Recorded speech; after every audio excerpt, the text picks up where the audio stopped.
We've got an update on Blackhawks jersey numbers and a small update on Connor Bedard. Join us next on CHGO Blackhawks.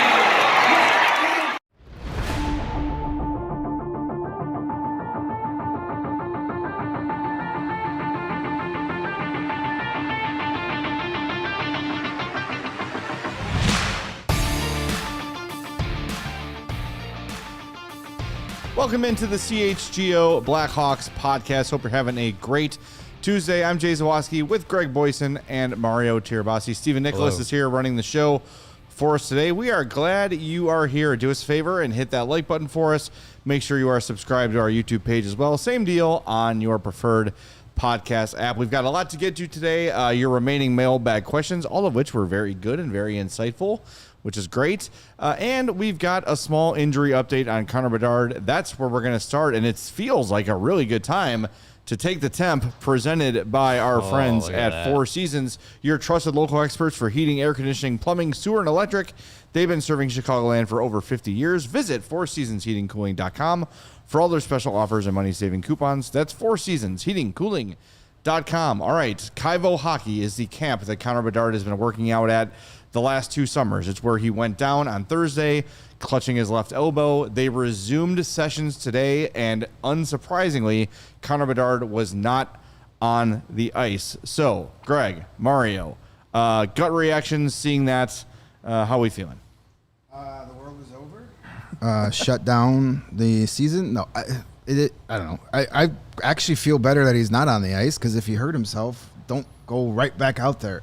Till we get an official update from the team. That'd be nice, by the way. Right, it would be great. Whatever. I mean, they said It's not important. maybe Monday, but no, it's Tuesday. You know, till we get an official word, I'm not going to freak out about anything, because it's kind of pointless. We don't know what the injury is. We don't know what a timetable is. So why worry about it? We got plenty of things to worry about besides that. So Not really. I mean, I just meant in life in Yeah, general. in Like life. when I get home, there's a lot more going on besides just Connor Bedard's shoulder. Yeah. Yeah, I would have loved to have seen him out there, because then that would have meant nothing was wrong.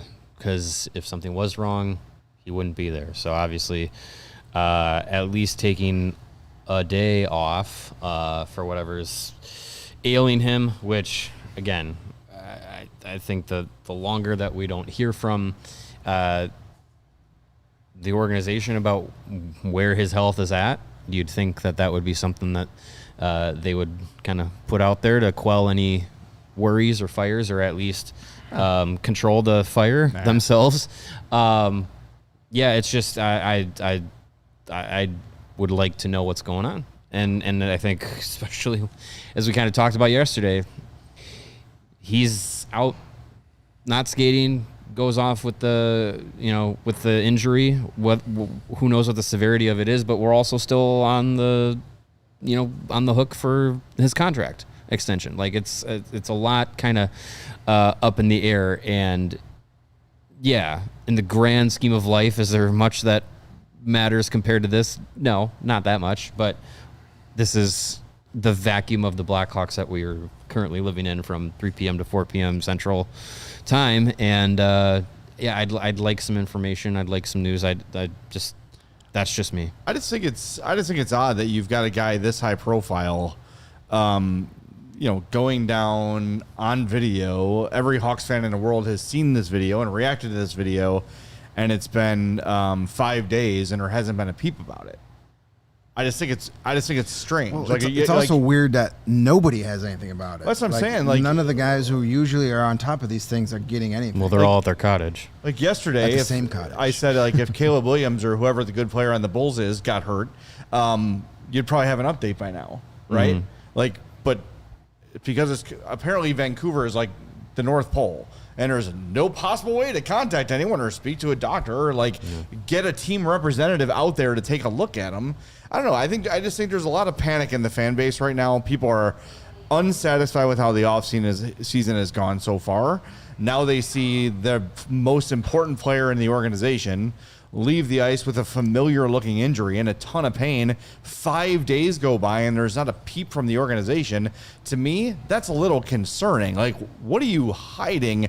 What are you keeping from us? And look, like, is that maybe my anxiety building onto that? Of course, but it's me and the million Blackhawks fans that live and die with this team every damn day that are with us in the middle of July.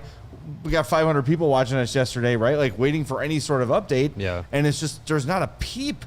There's not a peep at all. And to me, it's just aggravating. Like one way or another, it should be addressed. And we'll see. We'll see what happens. And as Elliot Friedman said on 32 Thoughts the other day, like if I'm the Hawks and I see that video, I'm on a plane immediately to go check on him and make sure everything's fine. Hawk Harrelson would have done it.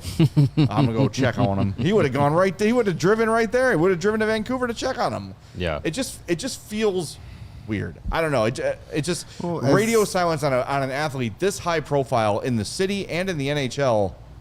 Like, how is there no information about this? Under contract negotiation too is that's is some of my point. In the chat is saying, maybe the contract negotiations have something to do with it where they don't want to be like, hey, yeah, he's got this bum shoulder, and then, I don't know. I don't know how much that has to do with it. It's a weird situation. It's just, some sort of update would be nice so we can move on with our lives. Yeah, I'm sure there's things from Bedard's side of things that it could be beneficial to not have the extent of the injury be out there, but the team, you would imagine they've had a conversation or had a chance for him to get medically checked up by now. So yeah, it's just from the team side of things, from the organization side of things, from the fan side of things, it just seems like the information could have been available at some information. I have no idea. Yeah. I agree. It does feel weird that by this stage there hasn't been any real update. Nick in the chat thankfully to drive up Ryan is in Vancouver. Yeah, going to that's those who things. we're getting our news like from. Ryan McGregor is up there and writing for Blackhawk Up, and he's got his Blackhawks Conversation podcast, and he's the one giving us Connor Bedard news. It's great. Thank you, Ryan. We appreciate that very much. That was Taking the Temp, presented by your trusted local experts for heating, air conditioning, plumbing, sewer, and electric. 4 Seasons. Visit 4seasonsheatingcooling.com. All right. Let us reopen the bag o' mail. Shall we, Steven? Are we ready to do this? All right. First question here comes from D. Schnell. Says, I asked this before last season ended, but we've had some changes since then. What do you think the leadership group looks like heading into next season? I still think Bedard is the clear favorite to wear the C, but could Bowen Byram get an A since the organization seems fully bought in on him? I also feel like Bertuzzi has earned a letter with the way he's played and the leadership he's shown. I'm down with all of that. I think it's pretty obvious that Bedard will be the captain. But exactly to D. Schnell's point, the commitment they've shown to Bowen Byram and the things he has said since being acquired by the Blackhawks, including today he was on NHL Tonight, or maybe last night, he was on NHL Tonight and just saying like how much he appreciates the organization, excited for the chance. Like they're both bought in on each other. So yeah, throw an A in a sweater. Why not? Like that's a guy who's going to be here as this thing turns around, who's already won a cup, who's already been part of winning teams. I think it makes all the sense in the world. I think it's very clear that as soon as Bedard has his contract, he's going to be named captain. That's my sense of it. I think they keep a letter on Tyler Bertuzzi. I think the organization and the locker room really like him, and as much as it might not be as evident to the viewing public of how much he's liked by the organization and his teammates, you hear it from the guys a lot. So I feel like he'll be probably part of it because I don't think they're going to go all kids. And yeah, you could throw Byram in there, but I also think like there's part of giving the young guys the keys to the locker room, and you don't need everybody who's going to be a leader to wear a letter. I think for the fact that Byram's quote unquote new here, they maybe pump the brakes on that, at least, in the immediacy. And I think they probably give it to either Alex Vlasic or Frank Nazar. I think one or both of those guys, they rotated home away. We've seen teams do that. We've seen the Hawks do that before. I think they want those guys, their personalities, and the fact that they've been around for a little bit within the group, especially Vlasic. The young guys, the homegrown guys, like they've been around for a while, and I feel like they probably carry a little bit of weight. I'm sort of surprised Vlasic hasn't gotten one yet. Yeah, he's definitely someone I put in there. Bedard, that's kind of been a foregone conclusion that he was going to be captain of this team at some point, and now you have the vacancy. So, but who's going to wear the C until he comes back? Sorry, that's another show for another time. But yeah, he'll do a good job there. I think Vlasic should definitely get it. He's out of that defensive core, not counting Ian Cole, who's a new guy. He's the veteran. He's been through all of the really, really, really bad hockey. He's been, he's part of the reason that they're slowly, trending in the right direction. He's locked up long term. So obviously they believe in him and he believes in the organization. So that just seems too easy. And, he's got a good voice in that room. Bertuzzi kind of makes sense, but he's not a big time vocal guy. Like he's a funny guy. He's got that personality that is very infectious. People like it, like him. But I don't think he's much of a hey guys, we got to do this. Yeah, type of thing. I don't think he is not to in front of us. Yeah. Well, he probably doesn't want a letter because if he wears a letter, he's going to have to do more media, and we know that's in his contract that he has to be in his car. He has to do it. He doesn't have to do it for very long if he gives his typical answers. I think his contract states that you cannot open the room until I'm in my car and out of the parking lot. I have to have a fair chance to get to my car. So Byram is definitely makes sense. You point out how much they've invested in him, but I don't know if you want to give him that right off the bat. So if they do Bertuzzi, and another reason with Bertuzzi, he's only here for 2 more years. So maybe you give it to Bertuzzi and then Byram gets it after. You could do that. I think a guy that underrated in his leadership abilities, that I would put as a dark horse for an A is Wyatt Kaiser. I like that idea too. When you looked at kind of how he still pretty inexperienced himself, kind of took Levshunov under his wing last year. It was almost like another coach for him last year. And that shows maturity beyond his years. And I think he's such a smart guy. When you talk to Kaiser, after practice or morning skate, and you kind of ask him about himself, you don't get great answers. But when you talk, it's most hockey players. When you talk X's and O's and just about general plays and stuff like that, he'll talk all day and give you really good stuff. So I think he's a guy that I would consider putting a letter on. Hey, it's good that there's this many candidates. And speaking of Bedard being the captain too, he reached out to Cole Smith. Cole Smith met the media today. The free agent they signed on one of the free agents they signed this summer, and Connor Bedard reached out. Here's Cole Smith talking about Bedard from today, courtesy of the Hawks.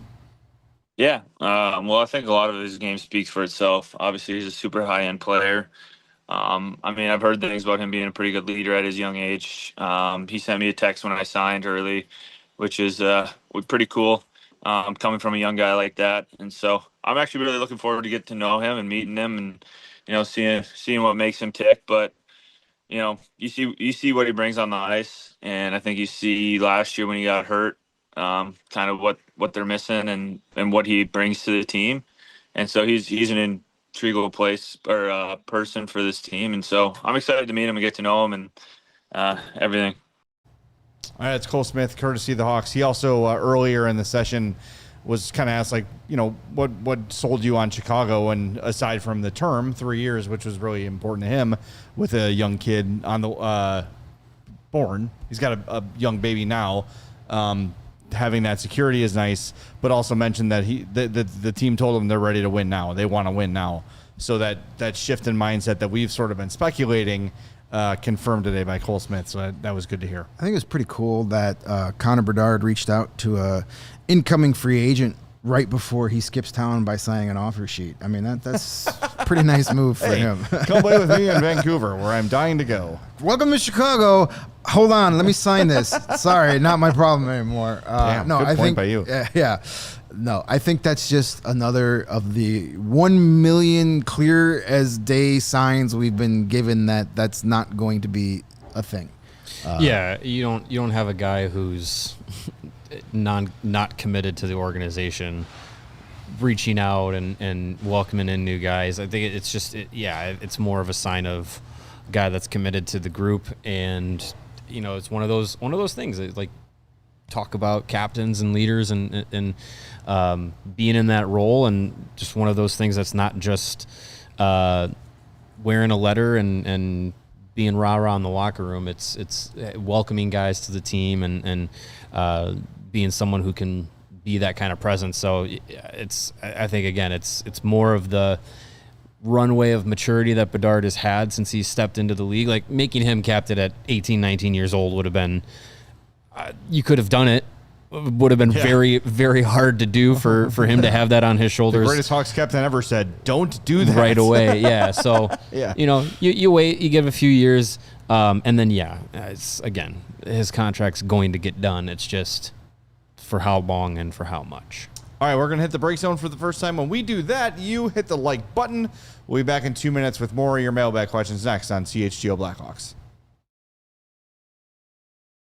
Our friends at Sunnyside Dispensary are here to elevate your baseball season. Sunnyside is your home for judgment-free shopping. They've got a huge selection with over 100 different strains to choose from at any given time, with super easy online ordering and in-store pickup wherever you are in Illinois. There is a Sunnyside for you, as far south as Champaign, as far north as South Beloit. So stop in the store nearest you for expert guidance from their staff. Check out the Good News Tea Time Vapes are lemonade flavored. They are awesome on the golf course, awesome wherever it is legal to use such things. And take advantage of their Stash Pass. It is Sunnyside's summer rewards program. It lets you earn rewards simply by visiting and making qualifying purchases. That is live now through September while supplies last. So head to Sunnyside's website for only the best under the sun, including 50% off your first 3 online purchases with the code HICHGO. Sunnyside Dispensary, only the best under the sun, only for 21 plus or Illinois MedCard holders. What did you want to be when you grew up? What kind of dreams did you have? Did you dream of winning the World Cup? Well, Yes. If you're an American male, you've never done that, and you never will, apparently. How about starting your own business? That's more feasible. If you're thinking about doing that, you need Shopify. Shopify is the e-commerce platform behind millions of businesses around the world, and 10% of all e-commerce in the U.S. Shopify even powers the CHGO merch store, where you can find Jay's shirt and my hat. Not game worn, but replicas. I'll send you mine. Shopify has got you covered with website creation, product descriptions, email and social media marketing, and much more. They also have AI tools designed to help you maximize sales. So if you're ready to sell, you're ready for Shopify. Turn your big business idea into with Shopify on your side. Sign up for your $1 per month trial and start selling today at shopify.com/allcity. That's shopify.com/allcity. All right, we are back on CHGO Blackhawks, and let's get back to the mailbag with a question from our buddy, Lord Tobias. Lord Tobias says, doesn't it get annoying that Kyle Davidson is betting on his precious draft picks to become borderline all-stars? Like, yes, Byram was a swing, and we shall see, but this forward group is still lacking scoring. I don't see the Hawks scoring enough goals due to unproven players to be relevant. If Kyle Davidson doesn't address the scoring, we will be in a perpetual bottom 3 for the next few years. Again, offer sheet Gauthier and show some balls, Kyle Davidson. Well, you can't do that last thing. Yeah, he'll get fired if he shows his balls. Oh, you meant the I offer was sheet. talking about Gauthier, Okay. but yeah, also the other. Both of those last things. Can't do that. This is what you guys wanted. You wanted me back. You got it. I was not ready for that. Yeah. What was the question? We got another ad break to get to. Is it annoying that Kyle Davidson is so enamored with his own prospects and is banking on them? Not really, because I think you look at how the prospects have developed and how they've grown through, playing overseas or juniors or anything like that, and how they've taken their paths to get to the NHL. And pretty much the vast majority of his draft picks and the guys that he's probably banking on, they've done everything you've wanted them to. And has it been light speed for all of them? Like, is Frank Nazar already a all-star? Is Artem Levshunov? No, but I think you're getting to a point now where, and he's kind of written his name on this season being the year where those steps have to be taken. Like, that expectation is these young guys take that step forward. And if they don't, then you have a big problem, and it's something Kyle Davidson invested in. Yeah. And that's telling from the people above him of, like, that's where results have to come from. Look, the fact that he has not done anything to address the forward group tells you how much he believes in these guys. And we have all said, and we're not the only ones who have said, that this offseason will be the defining one for Kyle Davidson. If he's going to plant his flag as, I'm going to battle with this group of forwards and it is good enough, and Roman Kancherov is that dude, and Anton Frondell is that dude, and they're going to be right away, you just watch, and he's right, everyone's really happy about that. Right. But I think that is a massive, massive bet. And it's a massive bet against the odds that you're going to have all these young players, 19, 20, 21 years old. Are they going to take jumps? Yeah. Are they going to take massive jumps? One might, another might not. Some might take a step back, right? Like, so to just bank on everything going right, because as Cole Smith said, it was communicated to him that they want to start winning now. And I think winning doesn't mean, realistically, the Stanley Cup. It means getting in playoff position, being like the Sharks were last year, like up to the last week, battling for a spot. Maybe you get in, maybe you don't, but you are right there until, game 84, right? That's where they want to be next year, and you are counting on a lot to go right. And look, I think I can speak for the three of us where we all do believe in what the Blackhawks have prospect-wise. I just think it's a massive, massive assumption and a massive, massive risk to say my free agent additions up front are Roman Kancherov and Anton Frondell, and that's enough. I just think that's a massive gamble for Kyle Davidson, and I would like to see something else addressed. I would like to see another forward added, and Elliot Friedman, we played it yesterday, said they're on the hunt. It might go into the season. We'll see. But I feel like he might be a little too choosy sometimes about, it's only Jason Robertson or Matthew Nyes or Jake Gensel, these guys that he defines as difference makers. Are you aiming too high? Because those guys just haven't become available. Yeah, and then to get to the question about it being annoying, it's not necessarily annoying. It get frustrating at times, but it's not annoying because it's been pretty much his plan from day one. Yeah. Like, I'm going to get a ton of draft picks, and these are the guys I'm laying the foundation of this rebuild with, and some guys take longer than others.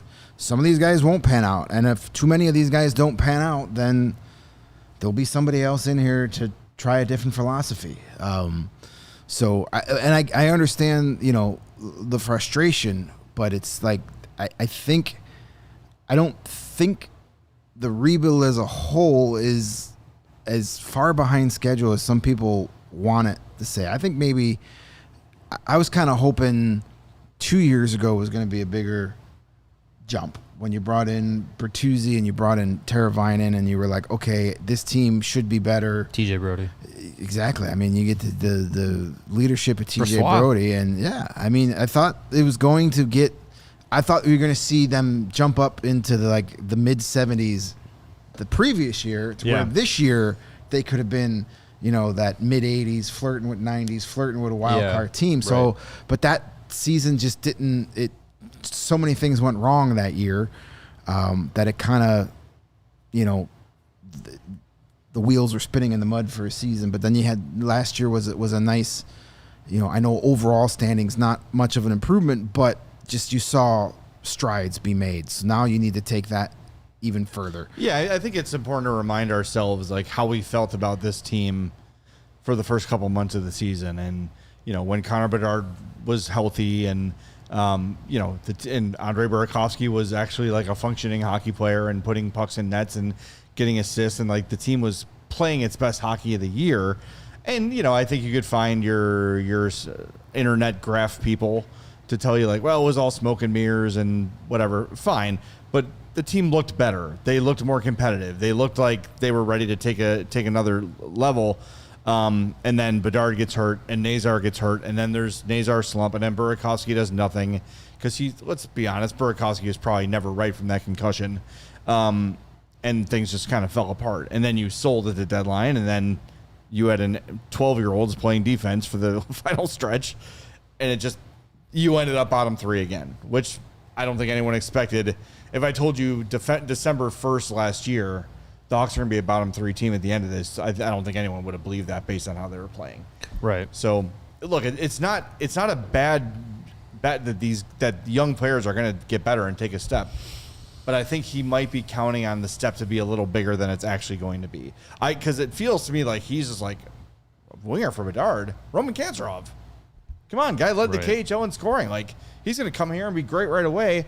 Maybe, but also probably not. I'm more in the camp that Kanserov comes over and makes an impact positively. And yeah, there's a learning curve, but I think it's smaller than if you were talking about a guy coming in as a rookie at 20 years old or whatever, at first playing professionally. A guy that's played 3 seasons professionally in the KHL and has had success. He's won a championship over there, and just last season, like we all know, led the league in goals and all that. Like, I think it's much different than your typical rookie, I would say. So I feel like Kanserov coming over will make an impact. I think we'll see how much time he gets with Bedard, if it is right away. If it is, he's glued to his hip the entire season. Who knows? But I think like those are two players that on paper it makes a lot of sense that they would work well together. So that aside, I think it's a big gamble to bank on Frondell being ready to go right away and be impactful at 19 years old, and have steps from Green and Lardis and Moore and Nazar, and you really do need Levchinov and Renzel to kind of figure things out this season. Yes, you do. Because your right side is those 2 guys, and then whoever you want playing your offhand. There's a lot riding on it, and without any other external help, like Ian Cole Smith, like those guys, like they raised the floor of the team, but your top 9 and your top 4 of your defensive group, besides Bowen Byram, is like young guys that you're really banking on all of them pushing the ceiling up higher. So it's a gamble, but without any other external help, without landing any free agents or making any trades or anything like that are difference makers, quote unquote. You're putting a lot on the young guy's shoulders. I want to, after the break zone, I want to spend some time on that difference maker quote, because it's something that Davidson uses a lot.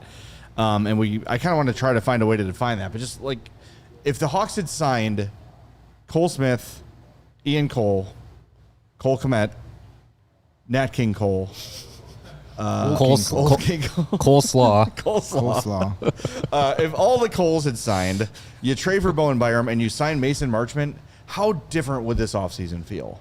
Not how that much more? I think it would feel way more complete that you're bringing in a veteran that in a pinch can play in your top 6, will probably start the season on the top 6, take pressure away from Frondell and Kanserov to be great right away. And then if they are great right away, cool, he slots down to the 3rd line, and everything feels. When we were doing like our lineups, I just in the back of my mind, I kept looking at the forwards group and be like, they're one guy short of feeling like guys are put in the right spots that they should be. We'll see. I don't know. Yeah. All right, let's hit the break zone. While we do that, you hit the like button. 400 people watching, 123 likes. Make that make sense. Get the likes up there.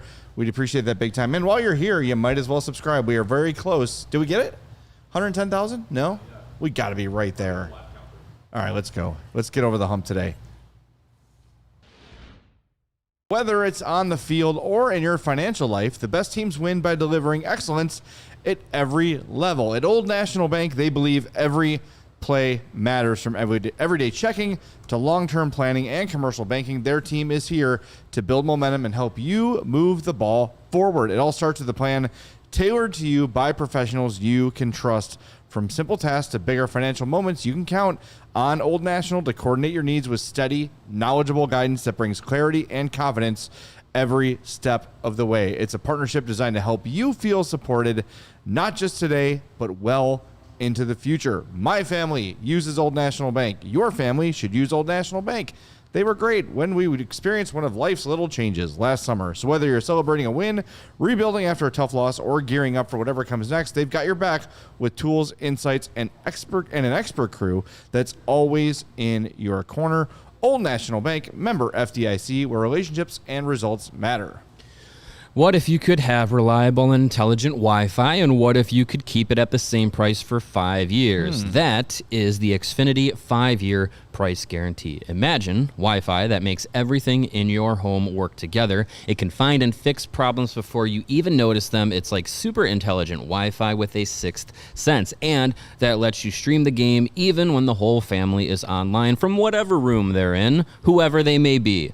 All of your devices working in perfect harmony for 5 whole years. And here's the best part: no annual contracts, no hidden fees, and Xfinity's best equipment is included.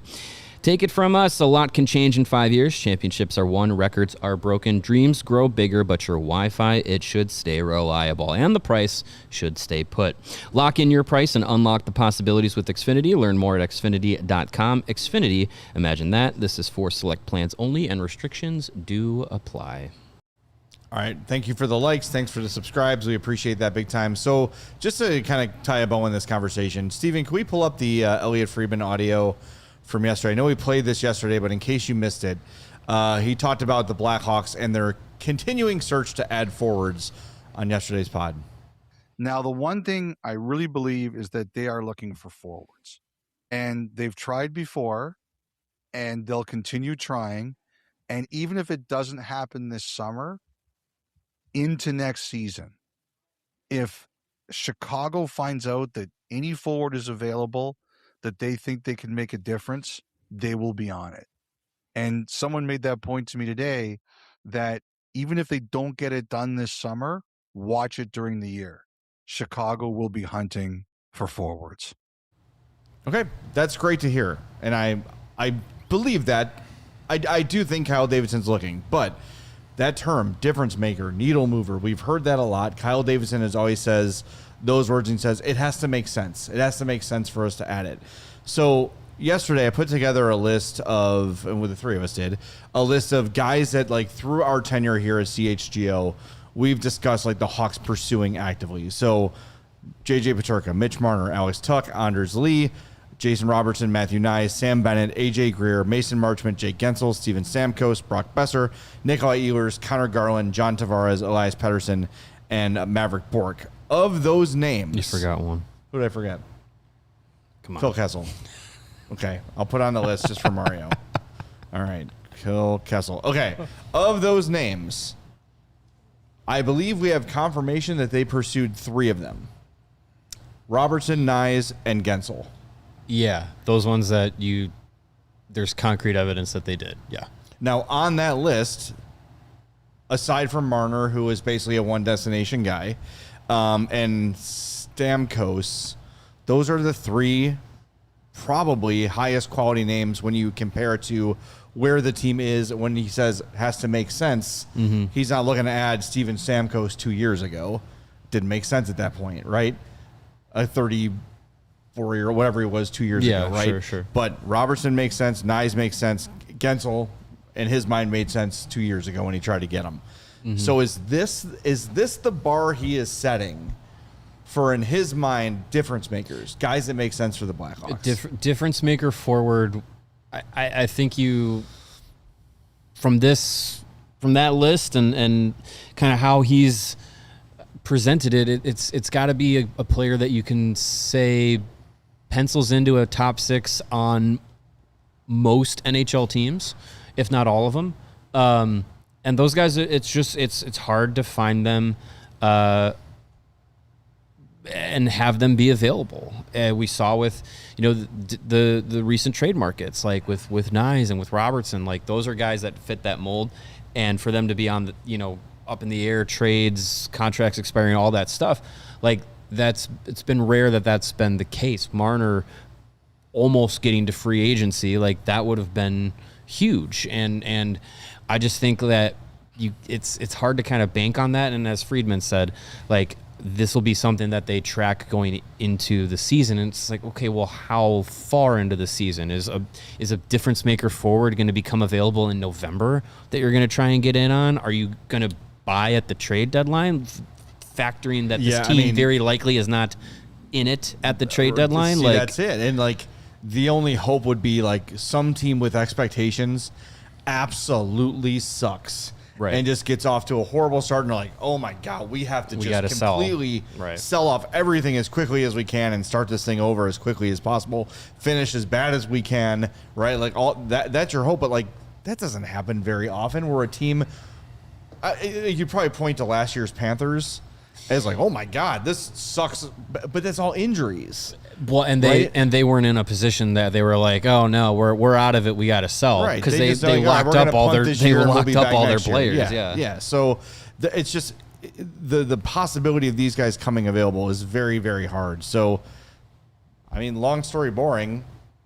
I guess he's just waiting for the perfect guy to fall in their lap, or he's just running with the guys he drafted, and we'll see if it works. Well, as far as when will he make this move? It's going to be made whenever it's available.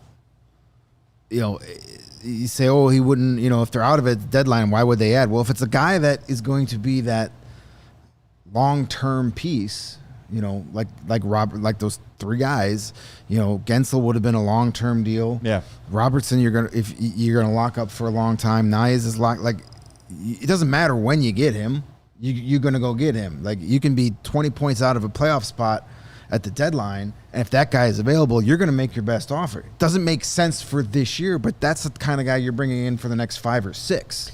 Yeah, well, I mean, if that's the case, where you get a player like that available at the deadline, then if it's at the deadline, then everybody's active. So right. You're getting and that you're player's getting to probably going to want to go to a team that's competing. Well, then you got to get into a bidding war.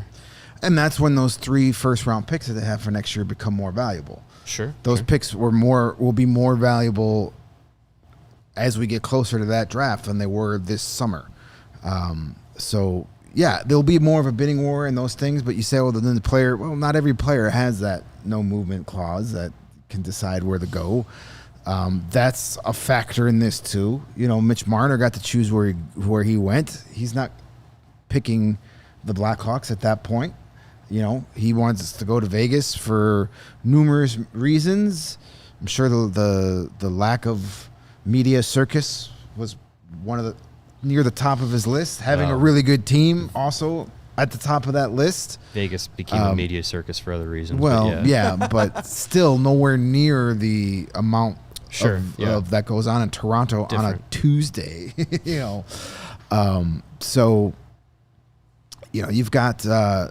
We'll see what happens with guys. You still have, we don't know about a guy like Marchenko is a guy I think we all 3 would say, yeah, that's the type of guy you pay big for because he fits the window, the style plays.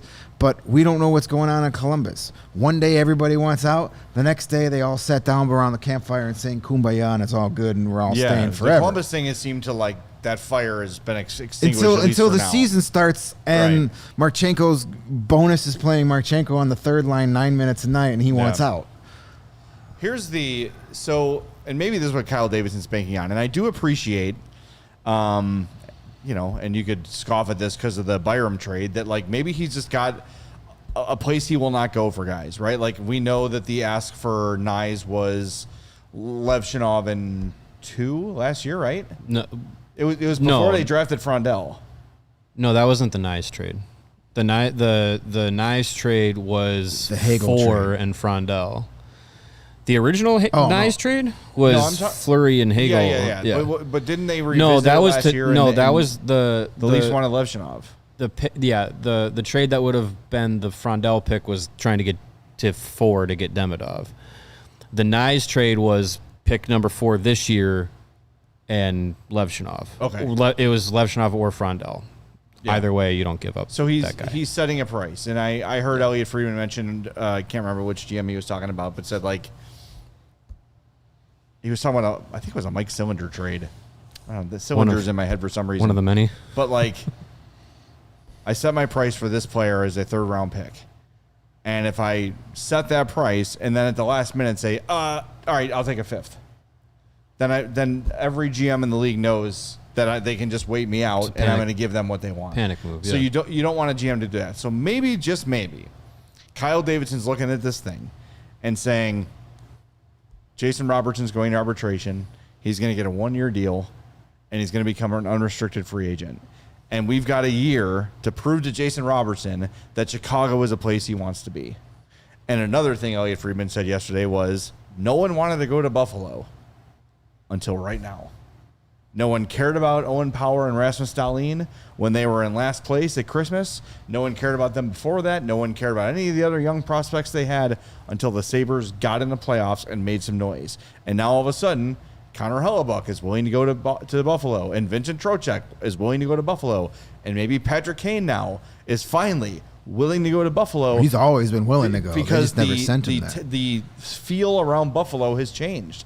So this year, maybe, in his mind, in Davidson's mind, needs to be the year where he makes an impression on Jason Robertson, who could be a UFA next year. The guy he's wanted forever. The guy we've all wanted forever. That makes perfect sense in what you need, his age, the skill set, everything. If you could make a player on a computer and say, perfect Blackhawk, it's Jason Robertson, maybe that's what he's waiting for. And it's a risk, though. It is a huge risk because chances are he doesn't. Other GMs that well, want and him. Chances are he doesn't hit free agency. Yeah, I would imagine because not. They do the arbitration. He goes in Dallas. That gives Dallas another year to figure it out. They come to terms, or cap raises. Dallas pulls the Mitch Marner and trades him. Sign and trade. A sign and trade where But Robertson. maybe he's seen enough from Chicago. Well, that's where the team has to there. get better. Yes, Right. because right now he's probably not. Even though his girlfriend loves Chicago, I mean, Who doesn't? once the better half says she's in love with a city, you'd be foolish to ignore that and go somewhere else. But if you're sitting there hoping that Jason Robertson becomes a UFA and you can outbid 31 other teams, you're going to be sitting with your hands in your pants. Yeah, again with the balls. Again, I didn't say balls. I just said hands in your pants. Yeah, you're probably going to be sitting there going, well, we tried. We're going to be getting the Bart Simpson. At least you tried cake out again. Yeah, and, right. You know, him and Steve Yzerman can sit there and talk about what almost happened. Hey, you know what? Maybe a year from now, Roman Kantarov is a Calder finalist, and Artem Levshinov turns the corner and looks like a guy worthy of the number 2 pick, and Sam Renzel is the guy we thought we were getting this year, right? And all these what ifs hit, and Nazar's healthy, and Bedard's healthy, and Bedard's 115 points, and Nazar is 60 points, and Frondell is 50 points.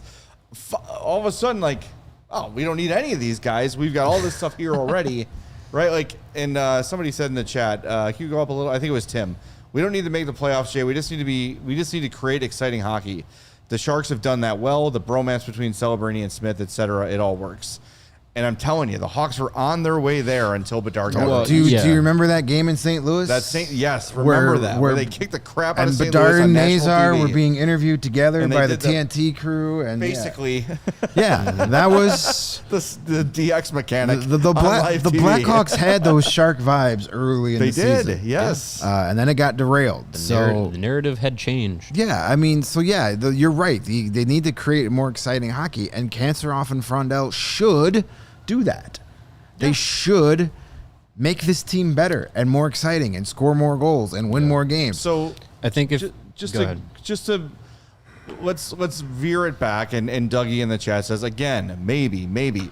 That's right. That's what rebuilds are. Right. But again, I think Kyle Davidson is looking at it as, I'm not bringing somebody in here simply for a headline, simply for a slight percentage improvement, because I believe in what I've got, and then I've got roster problems if I have too many players here that have to play, and it's going to hold somebody back or prevent me from getting the big dog. Like, maybe he doesn't want to bring in Mason Marchment or Maverick Bourque, because then if Jason Robertson becomes available, you don't have a spot. I mean, obviously you'd have a spot. You know what I'm saying, though, right? Like, he's keeping his cards, he's keeping his picks, he's keeping his bullets in the holster until it is time to use them for the guy. Mm-hmm. And I hope that's what he's doing. He used a hell of a lot of ammunition to get Bowen Byram, for better or worse. Yeah. But he saw a guy that he identified as 25, experienced, ready for the next step, wants to be here. Boom. I'm willing to give up draft picks and players and whatever it takes to get them. I'm going to take a ton of crap for doing it, but damn it, I'm planting my flag in Bowen Byram. I think if people would feel a lot better if that was for a forward. But you see the mindset there from him. Sure, is yeah. I want Bowen Byram. Well, and he said it too at the free agency press conference. He just said, like, with the Byram move, I've made it clear that when there is a player to be had, that I'm going to be aggressive for it. And kudos to him for doing that and doing what it took to get a player like Byram, who obviously believes in so much that he outbid other teams that were offering up. You know, the Rangers were offering up the 5th pick, and the Sharks were in, and they were giving him $14 and they were million trying to give him. reportedly. Yeah, they were potentially had Masterclass. more money on the table, but for less years. I just think with that mindset and what you kind of brought up about Robertson, about, like, you know, having the Blackhawks become the place and present it to, as we're kind of talking about in the same vein of, you know, Connor Bedard and this quote unquote offer sheet like threat. Don't sit around and wait. Like, if you feel like you want to go and get Jason Robertson, go and get him. Like, and I understand right now, because he's doing the arbitration thing, he can't do the offer sheet, but there's still not a deal done between him and Dallas. He could still get traded, and I feel like that's got to be an avenue that you have to explore. And if you really want him, you got to do it now, because Dallas could do the 1-year thing, but as we laid out, like, it's very unlikely he even gets to free agency. And if you're banking on this team has to prove that they're the team to be the next destination, that's a lot to ask. So if you really want to be the go-getter, then you got to pony up a little bit more. You did it with Byram. You got to, if Robertson is out there and is available and says I'll make a move to Chicago or whatever, then you got to go and do it, because you can't bank on wait. I don't think you can bank on waiting. If you bank on waiting, again, like I said, like you're going to be in, probably more often than not, you're going to be in a worse position than you hope to be. Yeah, but I think right now, if you're Dallas, that conversation begins with Anton Frondell. And it ends. If you're planting your flag that Jason Robertson's that guy, as much as we all love Anton Frondell, do we believe he will be as good as Jason Robertson? I don't know if he's a 100-point guy. I don't. To me, that would be, if true, great. Then we don't have to worry about anything. But, like, you got to get comfortable with that. Like, it's not going to be Martin Miziak in a 4th for Jason Robertson. Right. No, it's going to be costly. It's going to hurt. It's going to It's cost going to be you something that you don't like. It's going to cost you one of the prospects that we've been hugging. Yes. And that's fine for a guy like Jason Robertson. Sure, pull the trigger. I always say, very rarely does a team that gets the better player regret the deal. That'll be the funny thing, though, because we hear, we've been hearing for so long, Davidson's got to do this, Davidson's got to do this, and then he'll go and he'll get Robertson and give up Frondell, and everybody, those same people will be screaming, "I can't believe you traded Anton Frondell. Yeah. What's the matter with you?" Yeah. We'll see how it shakes out. There's still so many like the arbitration thing just buys Dallas time. Well, they'll figure it out. It's $1.5 million, guys. As much as I've, well, the Tyler Seguin deal comes off after this year, so this year buys them time. And they'll, as much as I've wanted Jason Robertson for 2 years now, I've always said ultimately he stays in Dallas long term, and I still think that is where it goes. All right, let's get to some super chats here. We have a couple. We appreciate those. Derek for $5 says, love the show. Welcome back, Greg. Hawks need to start this year. If they start losing, does Kyle Davidson acquire a forward before Thanksgiving?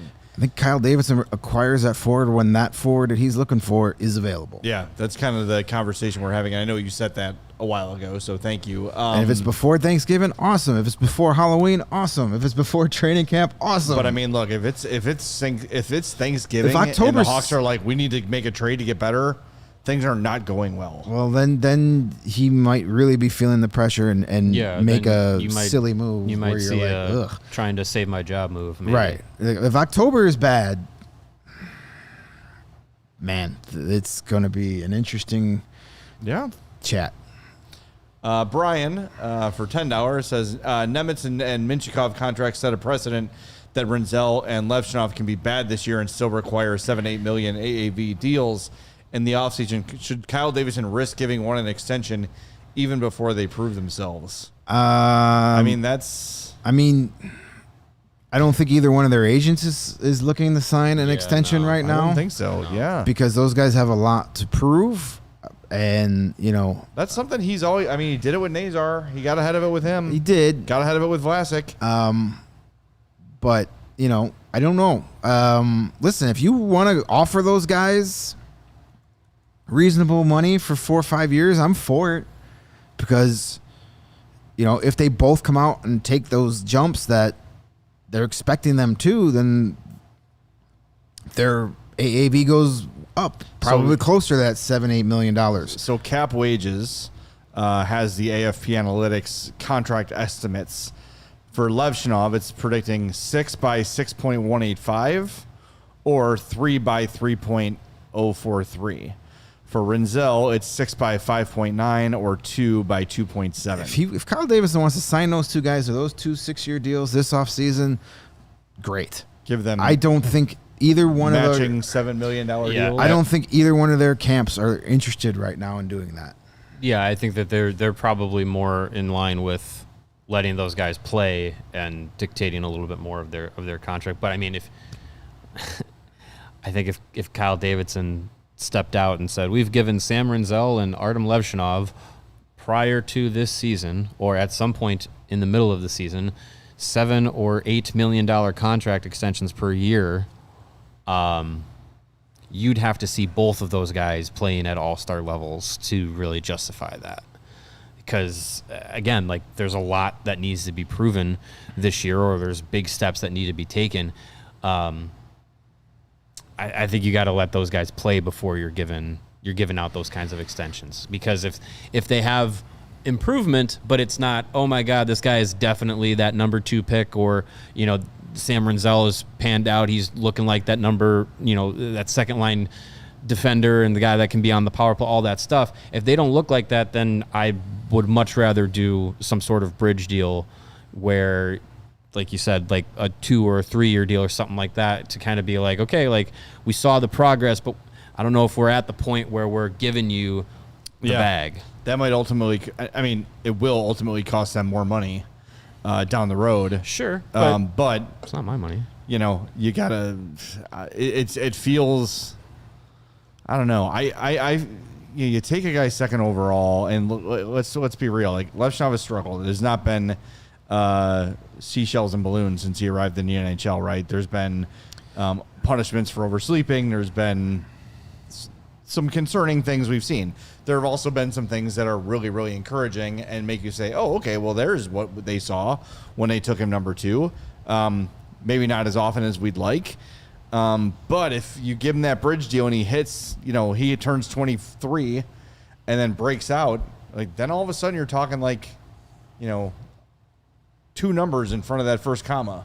Well, I mean, if he's the guy that he's supposed to be, you're going to pay him that at some point. Yeah. So just do it. Like, you know, I don't think there's anybody happier than with Simon Nemich's contract than Artie Levshinov's agent, because he's like, look at that. There's a former number 2 overall pick that has not set the world on fire. Been a little bit better every Set the year. Hawks on fire. But, well, yeah. Well, who hasn't? Yeah.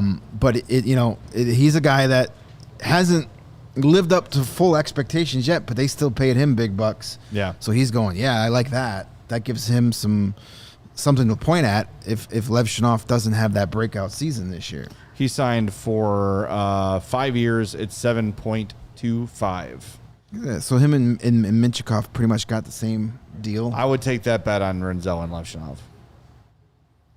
Yeah. I mean, listen, sign that bet now, because if none of those guys live up to those contracts, Kyle Davis is going to be fired anyway. So you might as well try and get these guys at a better price now.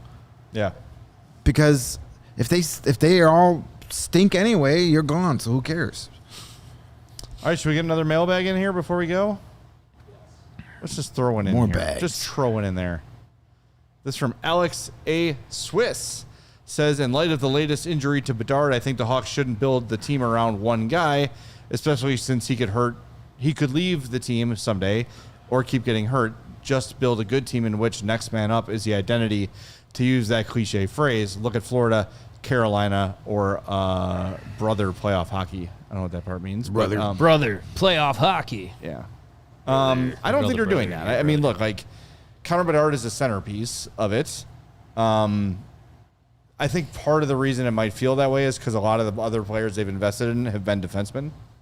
But I think when Anton Frandell has a full NHL season under his belt, you will feel pretty good about. Yeah, Bedard's players. felt like he's been on an island for a long time because he got here before anyone else was ready to be here alongside him as a young player. And as we've gone through the seasons, more of those guys have shown up. So I think there is an aspect of like he's up on a pedestal amongst the rest of the organization, but for good reason. You don't have really anybody as proven of a talent as he is at the stage of the career he's at, and that's why you took him number 1 overall. That's why you tanked for him. That's why you've very soon, I'm assuming, investing a long contract extension into him and all that. So, but again, like the rebuild has taken a number of years because you're gathering those draft picks, you're gathering those prospects, and then you're developing them. Like it's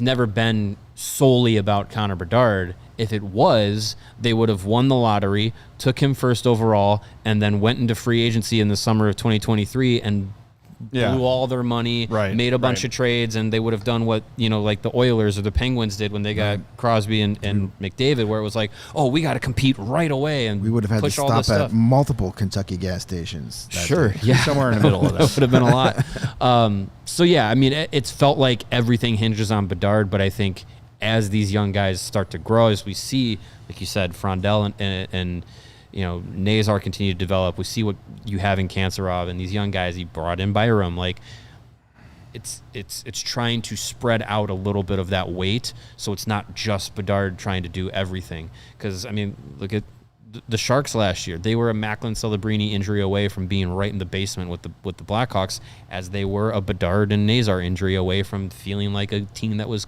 competitive. Yeah, I mean that's a point that Jeff Blashill made a million times of like, hey, we were right there until those two guys go down, and there's not a lot of teams that can lose their 1A and 1B offensive players and still hang in simultaneously. But I think it is true, though, that if for whatever reason Bedard doesn't work out, this whole thing is tanked, right? Like, he is the most important piece right now. Yeah. Until they win the draft lottery next year, of course, because they're going to have another bottom 3 finish, according to Corey Pronman.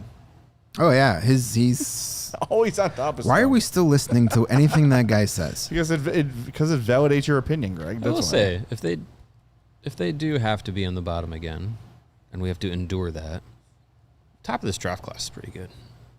DuPont, Let's talk about that. Privilov. Next spring. I don't want. Yeah, I don't want to think about a draft again until draft lottery. Until night. we go on. read Until we sit here and say, "Welcome to the 2027 draft show." Like, You didn't read Stephen Ellis's top prospects of the 2028 draft class I did article? not. I skimmed man. it. Did not. I'll say I skimmed it.